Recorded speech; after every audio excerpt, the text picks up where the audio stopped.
families and friends. This is Erin Palmer, School Occupational Therapist. Thank you so much for joining me again today. I hope you're doing well and staying safe and healthy at home. Today, I wanted to talk about pencil control. Pencil control is a really important factor in handwriting readability. We're also going to talk some about crayon control. Crayon control definitely affects how we're able to color inside the lines and to target different areas when we're coloring. So let's get started. Pencil control. What do I mean by that? Well, let's see. If I want to draw a letter D, I know that I make a big line down and a big curve. But if I don't have a lot of control, my straight line might look a little wobbly, and so might my curve.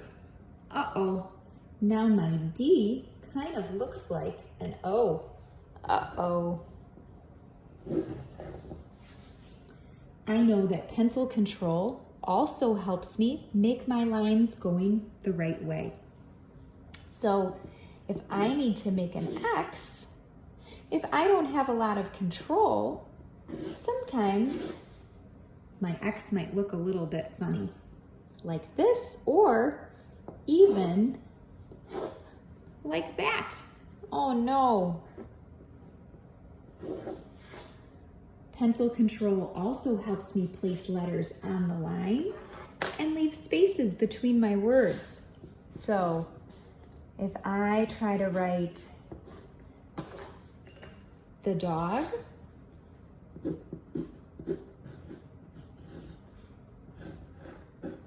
here I am making my letters touch the line. If I don't have a lot of control,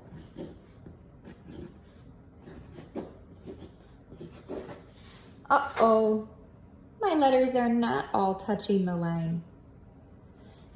Or they might touch the line, but I might not leave enough space between my words. Controlling your pencil can help you do all of these things so that your letters touch the line, you leave spaces, your lines and curves are going the right way, and they're formed accurately. We're going to look at a few ways to help you increase your pencil control.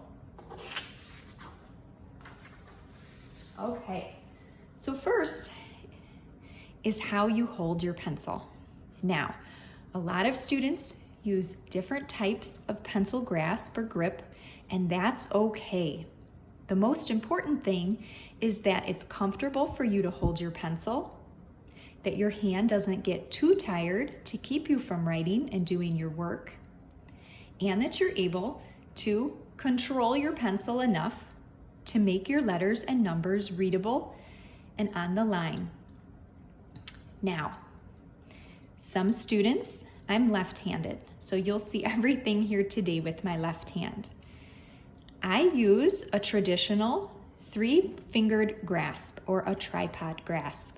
1, 2, 3.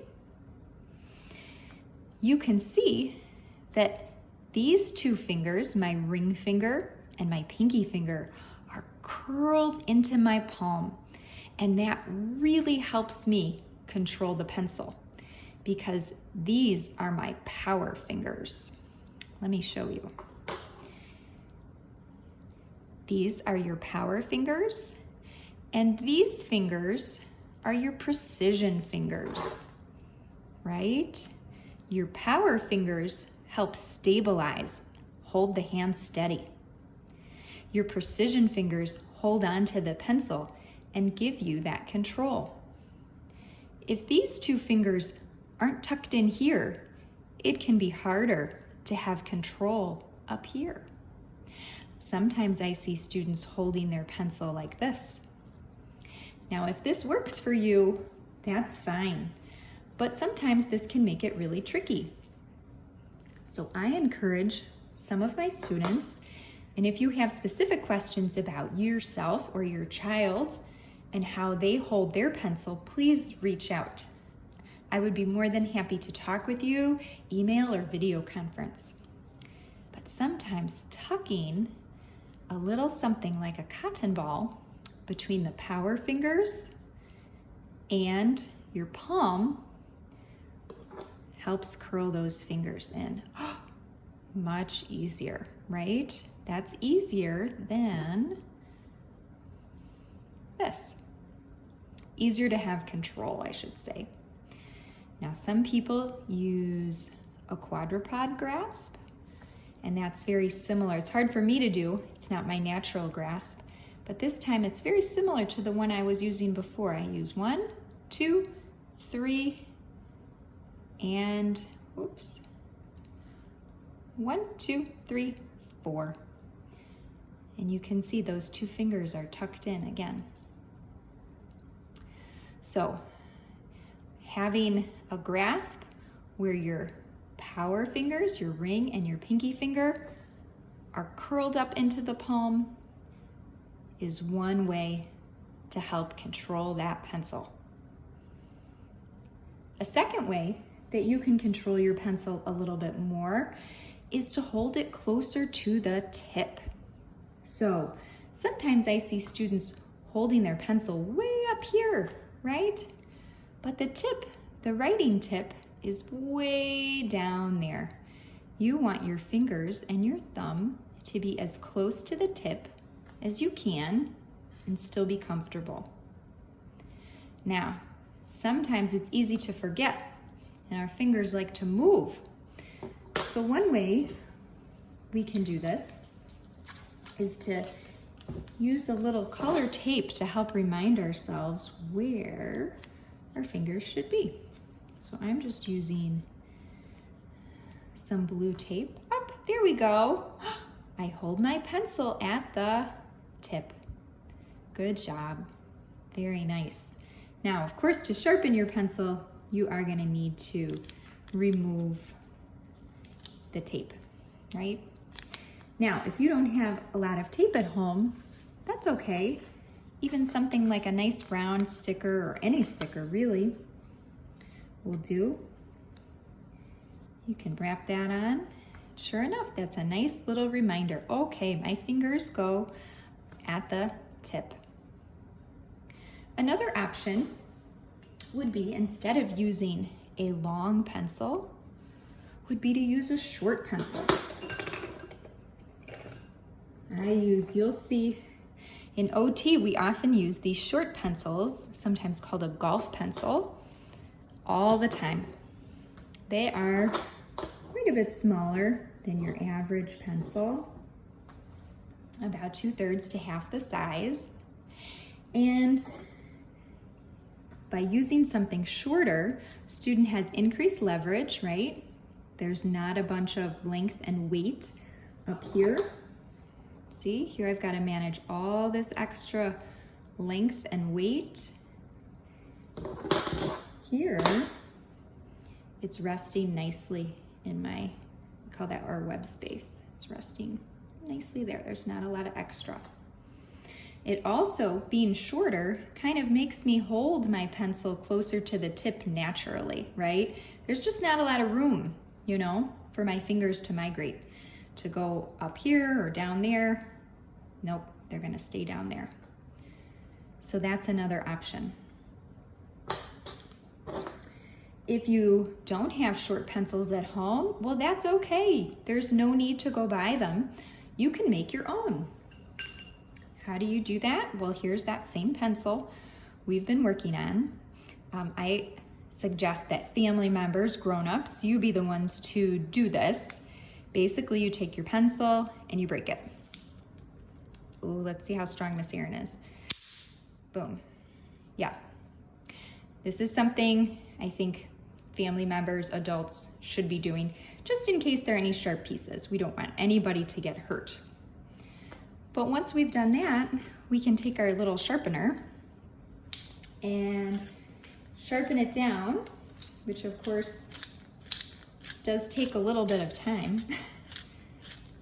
Let's see how far I got. Not very far for the purposes of what I'm trying to do.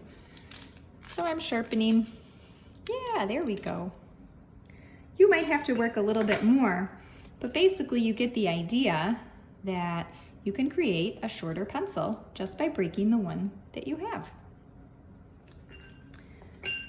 Another option to increase pencil control is to try a mechanical pencil. These can be really helpful for students who tend to press a little bit too hard on their paper. And I know that this can happen a lot. Sometimes friends will be writing and they're pressing so hard that crack, the tip comes off, right? Using a mechanical pencil, if I push too hard, it automatically breaks. And a lot of times this is a great way for our bodies to learn to sense how much pressure to put on. We get automatic feedback, the breaking of the pencil, if we push too hard. So now I know. Oh, Miss Erin pushed too hard again.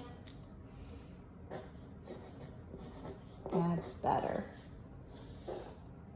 Now, if you really need a shorter pencil, your child needs a shorter pencil, a mechanical pencil might not be the way to go. We often use these a little bit later in older grades when a student's hand is big and strong enough to kind of be able to manage the longer length. Although it should be noted that a lot of mechanical pencils are fairly lightweight, so even though you have some extra length here, there's not a lot of weight to manage. Okay, so that's one more way. Of course, one more thing I don't think I mentioned, a great way to increase pencil control that's very easy is to just keep your pencil sharp. When you have a dull pencil, oh, I think my sharpener's a little bit blocked. That's okay. We'll use this one. So this pencil is kind of dull.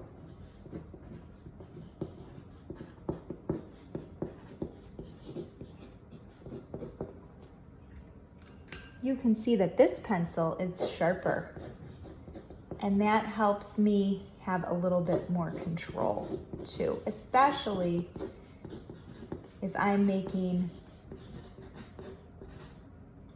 very fine lines, like if I'm trying to do a drawing of someone, right?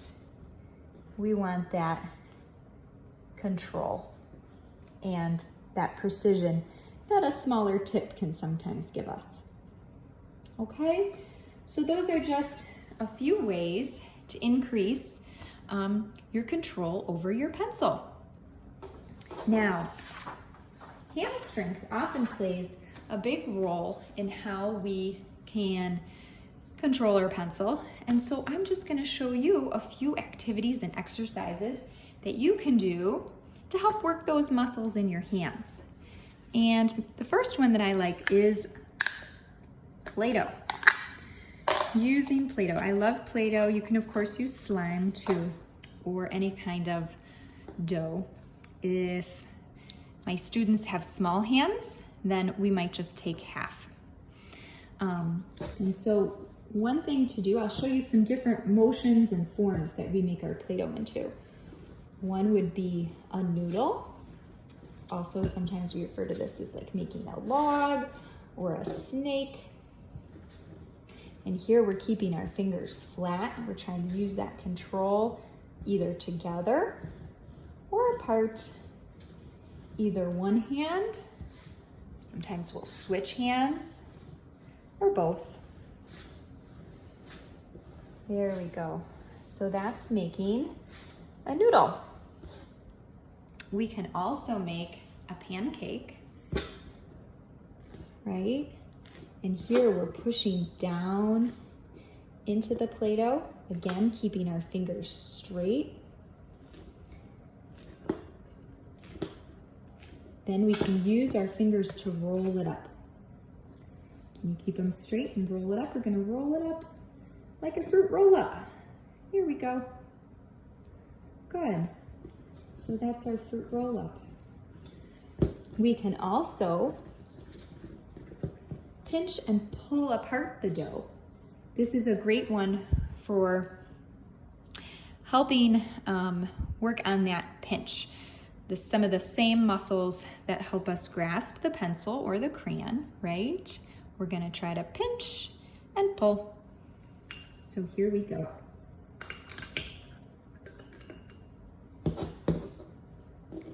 I'm still holding it, pinch and pull. Pinch, oops, and pull. Right? Good job. Very nice. So that's another Play-Doh exercise. You can also take your pieces and make them into a ball. Here, we're using 2 hands. Again, we've got nice straight hands. Straight fingers.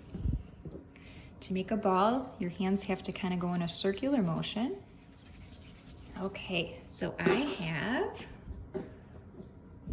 5 balls here. Another way to work those fingers is to, you can pinch those little Play-Doh pieces, pinch, especially using that first finger and your thumb. Oh, we're giving them a squeeze, and I'm trying at the same time to keep my power fingers, my ring finger and my pinky finger next to my palm. So you can pinch and put in, pinch, put in, pinch, put in. Oh, good job, friends. So those are just a few Play-Doh activities to kind of work the muscles of your hands. So I'm gonna clean that up here.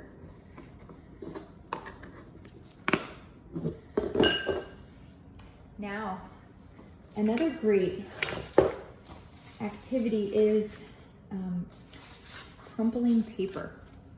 So here I'm showing you, I happen to have some construction paper. You can try to crumple it, keeping your hand flat on the table. Oh, this is tricky. So I'm trying to keep my hand as flat as can be. And I can feel those muscles working in my hand. I'm crumpling, I might have to turn it, crumple, turn it, crumple and squeeze. Good job.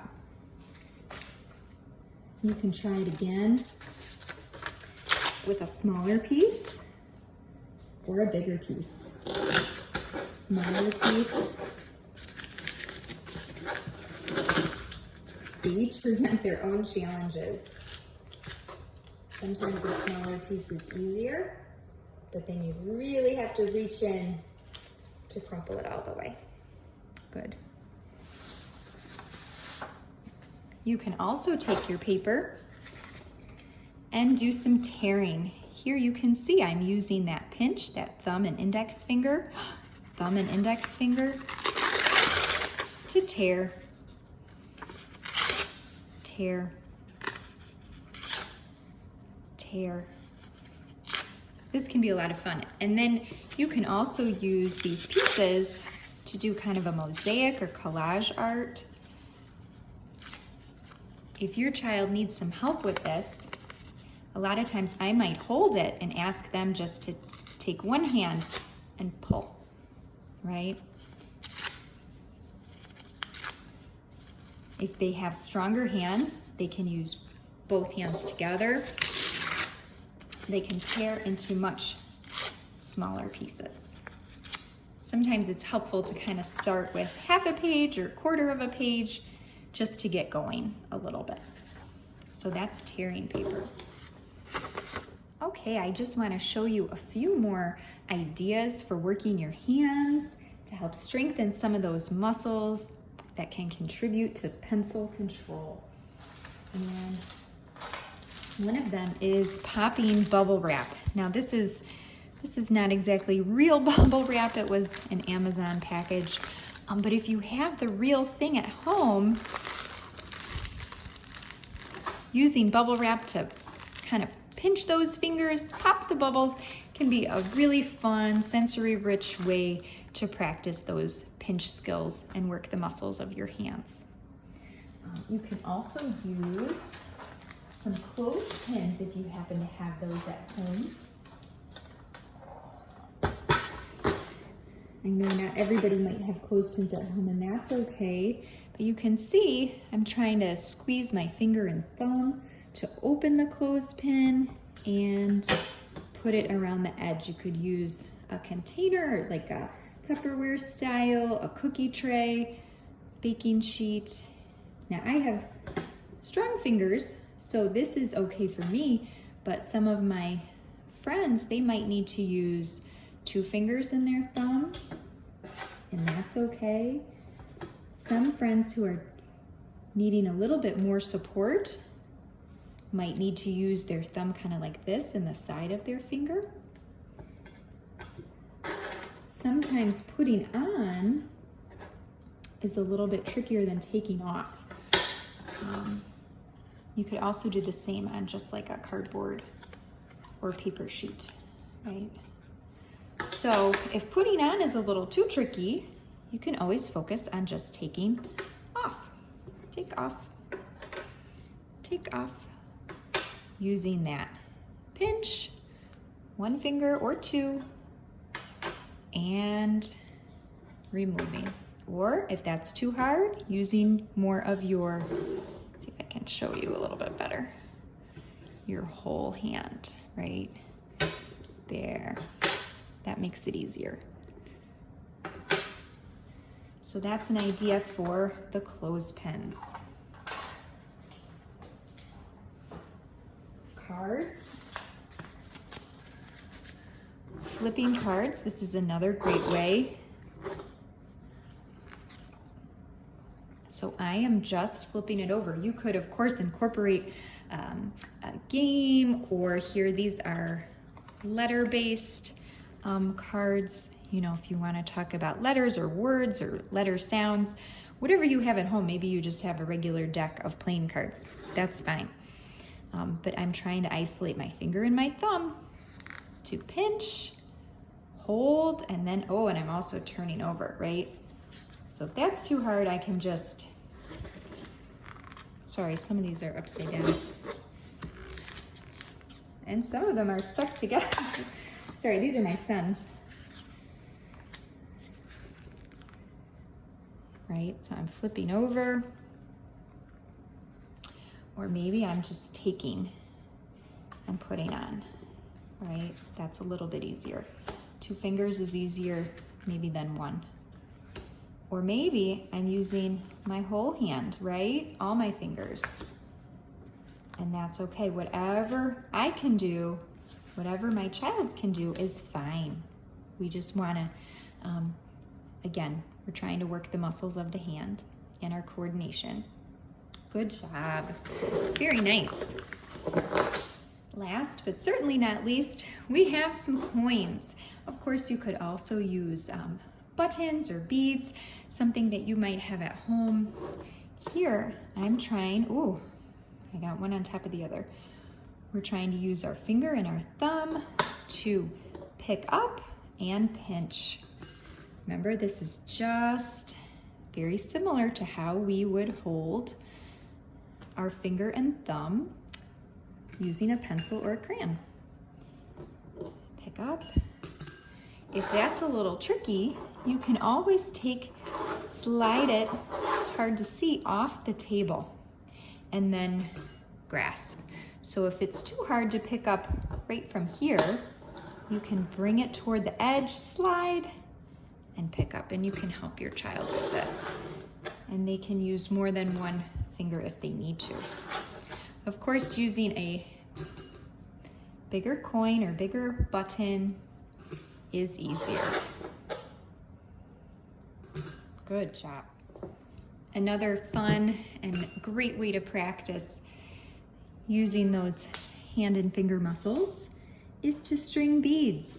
And if you don't have beads, if you have a Cheerio style cereal at home, whether it's Cheerios or Fruit Loops or something like that, you can always string those, and that's a fun and can be delicious way too to practice that pinch. So here I've got a cord, and if I'm just learning how to coordinate my finger and my thumb, I might need a much larger bead, right? And I might even need some help threading the bead onto the cord. But then I can practice that pinch and pull through, right? As that gets a little bit easier, let's do one more. Here we go. Oh, some of these wooden beads like to stick. There we go. I'm practicing my pinch and pull through.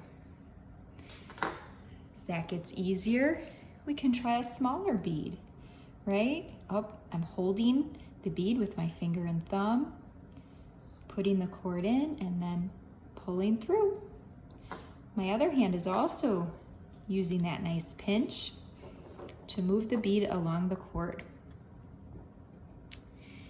If that's easy, we can move to an even smaller bead, doing the very same thing, pinch and pull. Right? Very nice, thank you. Okay, so today we talked about a lot. We talked about pencil control, different types of activities to work the muscles of the fingers and the hands. We're just going to touch on one more thing, and that's some crayon control. So if your child is still in an earlier phase of pre-writing where they're beginning to aim and color, then you might want to work more on crayon control and less on pencil control. And so kind of very similar strategies would be used. One would be making our crayons a little bit smaller. So here I have a full-size crayon. Just like a smaller pencil is easier to manage, so can a smaller crayon. So these are actually a similar size, right? But if I have very small hands, then, ooh, there we go.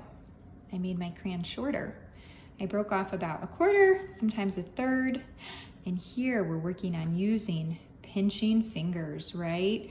Pinching fingers, for a lot of my friends who are just learning to write, that might not be this yet. No, this is a little more advanced, a little more mature. It might just be trying to get our fingertips and our thumb on the crayon, and that's great. And then again, we're working on trying to pinch those fingers and thumb on the crayon, whoop, near the tip. Near the tip, there we go. Good. Okay, and then, so we have a short crayon, pinching fingers, we're holding near the tip, and now we can just aim and color. And that's a little bit more for crayon control. So we're not working on such precise movements, maybe, for crayon control, but more for aiming to a targeted area and trying to color there. We might use one color, or we might try to use a variety of colors. Oh, let's break that off. Shorter crayon. Good. If that becomes a little bit easy, or we're up for more of a challenge, then maybe our family member is going to outline some targeted areas. I'm using the activity 4 here, but that's up to you guys. So here, let's see. Oh, find orange. There's orange. Color, color, color, color, right? And would I use, here's green. Do I color here? Yeah, aim and color. So that's more about our kind of crayon control. Thank you so much for joining me today. I know that that was a lot. Please feel free to reach out if you have any questions at all, especially about your child's specific pencil or crayon grip and ways to support them in holding and controlling their writing and coloring tools. Have a great one. Thanks again.